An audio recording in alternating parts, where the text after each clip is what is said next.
Hello everyone and welcome back to the channel. आज की video में हम देखने वाले हैं component did mount life cycle method को। सबसे पहले तो हम अंडरस्टैंड करेंगे कि ये लाइफ साइकिल मेथड होता क्या है, ये कितनी बार रन करता है हमारे प्रोग्राम में, इसका इंपॉर्टेंस क्या है और इसके ऊपर एक इंटरव्यू क्वेश्चन भी देखेंगे। सो अभी तक प्रीवियस दो वीडियोस में हमने दो लाइफ साइकिल मेथड देखे थे। एक था हमारा कंस्ट्रक्टर लाइफ साइकिल मेथड और दूसरा था रेंडर लाइफ साइकिल मेथड। और अब हम जो देख रहे हैं वो थर्ड लाइफ साइकिल मेथड है और ये तीनों ही आते हैं हमारे माउंटिंग फेज के अंदर, mounting phase of life cycle method. ये हमने अच्छे से समझे थे, 3 फेजेस होते हैं लाइफ साइकिल मेथड वाली वीडियो में। अगर आपने वो नहीं देखी है so make sure to check that too. So अब स्टार्ट करते हैं। सबसे पहले तो देखते हैं कि life component did mount life cycle method होता क्या है। बट बिफोर दैट, अगर मैं इस वीडियो में जो भी कोड कर रहा हूँ, अगर आपको उसका एक्सेस चाहिए तो आप मेरी गिटहब रिपोजिटरी पे जा सकते हैं। वहां पे रिएक्ट ट्यूटोरियल नाम से एक रिपोजिटरी है, वहां पे आपको कमेंट सेक्शंस में वीडियो का नंबर और नेम दिख जाएगा। आपको इस बटन पे क्लिक करके जिस भी फाइल का कोड चाहिए आपको उस फाइल के अंदर जाके कोड एक्सेस कर सकते हैं। सो अब हम स्टार्ट करते हैं अपने एक्सप्लेनेशन से कि सबसे पहले तो ये लाइफ साइकिल मेथड में होता क्या है और ये किस चीज के लिए यूज होता है। So as the name suggest, component did mount method is invoked after all the elements of the page have been rendered correctly, also known as after the first render cycle. So जो component did mount method होता है वो name से ही suggest होता है कि component did mount, component हमारा mount हो गया है उसके बाद में इन्वोक होता है। सो जैसे ही हमारा कंपोनेंट माउंट हो जाता है यूआई पे या फिर डॉम में, सो क्या बोलते हैं हम, उसके बाद एक लाइफ साइकिल मेथड रन होता है जिसके अंदर हमारी जो बेसिक प्रोसेसिंग होती है, प्री प्रोसेसिंग जो भी हमारी साइट के लिए करनी होती है या वेब पेज के लिए करनी होती है वो सारी हो जाती है इसके अंदर। और इसीलिए इसका यूज मेनली होता है। When a React component is created and inserted into the DOM, component did mount is the method that gets triggered immediately afterwards. So जैसे ही हमारा React का component create होता है और insert होता है DOM में, so उसी टाइम पे हमारा component did mount life cycle method trigger होता है। This is where the magic happens. It's your opportunity to perform actions that require interaction with the DOM or initial setup that your component may need. Okay, सो अब आपको समझ में आ गया होगा कि ये एग्जैक्टली किस टाइम पे रन होता है। बेसिकली हमारा जब भी कंपोनेंट क्रिएट होके और डॉम पे इंसर्ट होता है उसके बाद, जस्ट उसके बाद ही ये लाइफ साइकिल मेथड रन होता है। सो अब हम एक बार देखते हैं कि ऑर्डर ऑफ एग्जीक्यूशन क्या रहता है, क्योंकि हमने देखा माउंटिंग फेज में 3 लाइफ साइकिल मेथड होते हैं, constructor, render and component did mount. So अब देखते हैं इनका ऑर्डर क्या रहता है, कौन सा सबसे पहले होता है, कौन सा उसके बाद और कौन सा थर्ड नंबर पे। तो इसको अंडरस्टैंड करने के लिए मैं एक क्लास बेस्ड कंपोनेंट क्रिएट कर लेता हूँ। यहाँ पे डिफॉल्ट कंटेंट को रिमूव करके I just create a react fragment और मैं यहाँ पे एक h1 हेडिंग में कंपोनेंट डिड माउंट लिख देता हूँ। Okay, component did mount life cycle method. अब एक बार हम अपनी ब्राउजर विंडो पे देखते हैं कि सब कुछ ठीक से रन हो रहा है। सो हमें ये स्टेटमेंट दिखेगा। तो आप देख सकते हैं हमें स्टेटमेंट दिख गया है। अब हम अपना एग्जांपल देखते हैं। सबसे पहले हमको तीनों लाइफ साइकिल मेथड्स बनाने हैं इस प्रोग्राम में। सो मैं सबसे पहले कंस्ट्रक्टर लाइफ साइकिल मेथड बना लेता हूं और उसके अंदर हमें पता था सुपर मेथड का भी यूज हम करते हैं और इसके अंदर मैं कंसोल स्टेटमेंट लिख देता हूं, console.warn, और इसके अंदर हम लिख देंगे कंस्ट्रक्टर। सो बेसिकली हम ऐसा ये सेम स्टेटमेंट तीनों हमारे लाइफ साइकिल मेथड्स में लिखेंगे और फिर हम देखेंगे कंसोल में कि कौन सी स्टेटमेंट किसके बाद प्रिंट हो रही है, तो उससे हमें पता चल जाएगा एग्जीक्यूशन। ओके, सो अब ये चीज हमने इधर लिख दी है। अब सेम टू सेम चीज हम लिख देते हैं रेंडर लाइफ साइकिल मेथड के अंदर, बस यहाँ पे टेक्स्ट चेंज करके रेंडर कर देते हैं और एक और लाइफ साइकिल मेथड बना लेते हैं जो कि है हमारा component did mount. So component did mount life cycle method हमने इस तरह से बना लिया। इसके अंदर भी एक हम स्टेटमेंट यही लिख देते हैं और यहाँ पे हमारा टेक्स्ट चेंज करके कंपोनेंट डिड माउंट कर देते हैं। अब मैं इसको सेव कर दूंगा। अब हम क्या करेंगे, अपनी ब्राउजर विंडो पे जाएंगे और मैं कंसोल ओपन कर लेता हूँ, बिकॉज हमें आउटपुट तो कंसोल में ही देखने को मिलेगा क्योंकि हमने कंसोल स्टेटमेंट्स लिखे हैं। सो आप देख सकते हैं सबसे पहले हमारा रन हुआ कंस्ट्रक्टर लाइफ साइकिल मेथड, फिर रेंडर एंड फिर कंपोनेंट डिड माउंट। सो इस तरह से आपको ऑर्डर पता चल गया कि हमने जब ये वीडियोस देखी थी कंस्ट्रक्टर लाइफ साइकिल मेथड की और रेंडर की, तभी हमने देख लिया था कि कंस्ट्रक्टर जो होता है वो हमारा सबसे पहले रन होता है, फिर रेंडर के टाइम पे हमने देखा था रेंडर कंस्ट्रक्टर के बाद रन होता है, और अब हमने देख लिया कि कंपोनेंट डिड माउंट है वो रेंडर के बाद होता है, मतलब थर्ड नंबर पे होता है। सो हमने देखा था कंस्ट्रक्टर किस लिए यूज होता है, इसके अंदर सारा इनिशियल सेटअप हो जाता है, जैसे कि स्टेट का डिक्लेरेशन करना और जो भी डिटेल्स है। फिर रेंडर हमने देखा था जब भी प्रॉप्स की या स्टेट्स की वैल्यू सेट होती है तब हमारा रेंडर फंक्शन जो है वो रन करता है। और उसके बाद में अभी हमने देखा कंपोनेंट डिड माउंट, जैसे हमारा कंपोनेंट क्रिएट हो जाएगा और हमारे डॉम पे इंसर्ट होता है, उसके बाद हमारा ये कंपोनेंट डिड माउंट रन करता है। So, अब हमको एग्जीक्यूशन, ऑर्डर ऑफ एग्जीक्यूशन तो पता चल गया तीनों का।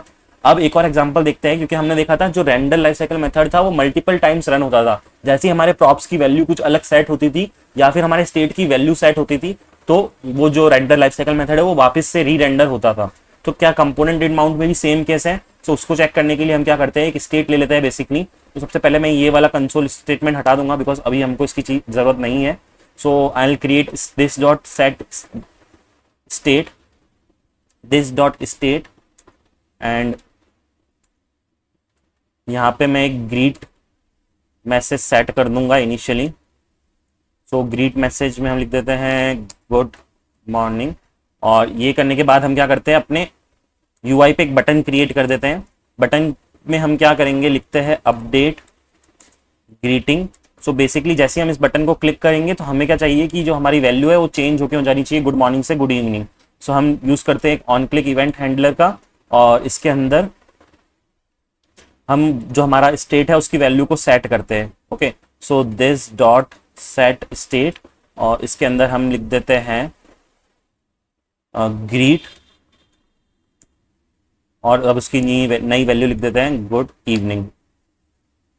इतना काम हमने कर दिया है। अब हम क्या करते हैं, जो ये जो ग्रीट मैसेज है इसको हम अपनी स्क्रीन पे भी शो करवाते हैं। ठीक है, तो मैं यहाँ पे लिख देता हूँ H1 ही, और इसके अंदर हम लिख देते हैं this dot state dot greet. So जब भी हमारी वैल्यू चेंज होगी तो हम देख भी सकते हैं। और अभी के लिए मैंने कंसोल स्टेटमेंट्स रहने दिए हैं component did mount life cycle method में और रेंडर में, बिकॉज हमको कंसोल से ही पता चलेगा कि कौन सा कितनी टाइम कॉल हो रहा है। सो अब हम क्या करते हैं, अपनी ब्राउजर विंडो पे जाते हैं। सो कुछ एरर है। तो बेसिकली यहाँ पे ऑन क्लिक में फंक्शन लिखते टाइप मैंने थोड़ी सी प्रॉब्लम कर दी है, ये 2 बार लिख दिया है मैंने। सो एक ये हटा के आई गेस इसको मैं फिर से लिख देता हूँ ऑन क्लिक इवेंट हैंडलर को। सो हमको लिखना था कुछ इस तरह से ऑन क्लिक, और फिर इसके अंदर एक फंक्शन, एंड यहाँ पे हम लिखेंगे दिस डॉट सेट स्टेट, और फिर उसके अंदर हम अपने स्टेट की वैल्यू को सेट करेंगे। तो गुड इवनिंग। तो अब मैं इसको सेव कर देता हूँ, और अब हम देखते हैं ब्राउजर विंडो पे अगर सब ठीक है तो। हाँ, सो अब हम अपना कंसोल पहले तो क्लियर कर लेते हैं। सो हमको क्या दिख रहा है, इनिशियल मैसेज दिख रहा है जो भी हमारा स्टेट का है। अब मैं एक बार इनिशियल रिफ्रेश करता हूँ तो हम देखेंगे कि हमारा रेंडर एक बार रन हो रहा है और कंपोनेंट डिड माउंट एक बार रन हो रहा है। ठीक है, अब हमें देखना है कि क्या हम जब इस बटन को क्लिक करते हैं तो दोनों मल्टीपल टाइम्स, क्योंकि हमें पता है रेंडर तो एक बार कॉल होगा ही वापस, क्योंकि री रेंडर होता है जब भी हमारे स्टेट की वैल्यू सेट होती है। हमें चेक करना है कंपोनेंट डिड माउंट भी फिर से होगा या नहीं। सो अब मैं इस बटन पे क्लिक करता हूँ तो आप देख सकते हैं रेंडर फिर से कॉल हुआ है बट कंपोनेंट डिड माउंट नहीं हुआ है। ऐसे ही मैं मल्टीपल टाइम्स क्लिक करूंगा तो रेंडर मल्टीपल टाइम्स होगा, बिकॉज हम स्टेट की वैल्यू को सेट कर रहे हैं। इवन तो हम वैल्यू चेंज नहीं कर रहे हैं हर बार, बट वैल्यू सेट तो हो रही है, क्योंकि हमने कंडीशन लिखी है on click of the button the value of the state should be set.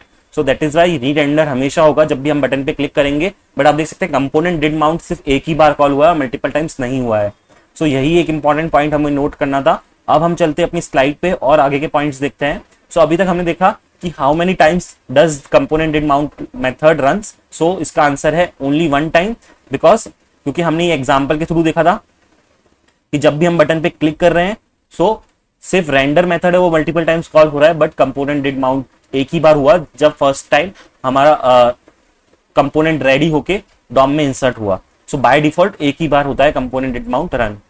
अब नेक्स्ट हम देखते हैं why are API called in the component did mount. So component did mount में हम क्या करते हैं, बेसिक जो प्रोसेसिंग होती है जो हमें हमारे यूआई के बेसिकली डॉम में इंसर्ट होने के बाद करनी होती है। सो जैसे कि होती है हमारी एपीआई कॉल करना वगैरह, जो बेसिक वर्क होता है वो हम इसके अंदर करते हैं। तो यहाँ पे क्वेश्चन है कि क्यों हम हमेशा एपीआई को इस लाइफ साइकिल के अंदर ही कॉल करते हैं। सो इसका आंसर है it is not a syntax to invoke API in constructor और component will mount, but it increases code complexity and hampers performance. So हम एपीआई कॉल जो है वो दूसरे मेथड्स के अंदर भी कर सकते हैं, बट वो हमारे कोड की कॉम्प्लेक्सिटी को बढ़ा देगा और परफॉर्मेंस पे भी इंपैक्ट करेगा। So as a result, to avoid unnecessary re rendering and code complexity, the API should be called after render that is in the component did mount. So unnecessary re-rendering को और like complexity को बढ़ाने के लिए हम क्या करते हैं,